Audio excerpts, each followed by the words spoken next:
ఈ 5 ఏళ్ల వైసీపీ పాలనలో క్లీన్ రోడ్స్ ఉన్నాయని, ఉద్యోగాలు అద్భుతంగా ఉన్నాయని, స్కూల్స్ విద్యార్థుల్లో పట్టభద్రులు అయిపోయి అందరికి ఉద్యోగాలు వచ్చేస్తున్నాయని ఒకరి పగటికల్లో ఉన్నారు. రోడ్ల మీద వెళ్ళాలంటే రోజులు అయిపోతూ ఉన్నాయి. అందుకే కొంచెం కష్టమైన డబ్బులు తెచ్చి హెలికాప్టర్లు కట్టి ఇక్కడ సభాస్థల్లో దిగుతున్నాం.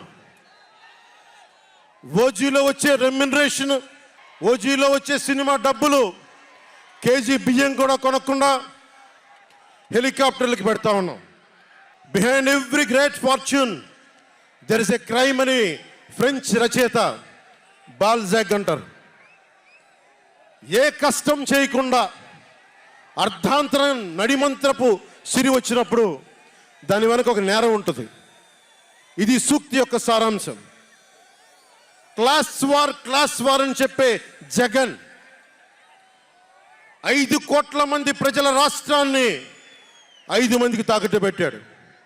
వైఎస్ జగన్ రెడ్డి, పెద్దిరెడ్డి రామచంద్రారెడ్డి, సజ్జల రామకృష్ణారెడ్డి, మిథున్ రెడ్డి, వైవి సుబ్బారెడ్డి, మిగతా అందరిని కలుపుకొని వీరు 5 మంది కోసం 5 కోట్ల మంది ప్రజలు ఈరోజు మనం తిప్పలు పడతా ఉన్నాం, కష్టాలు పడతా ఉన్నాం.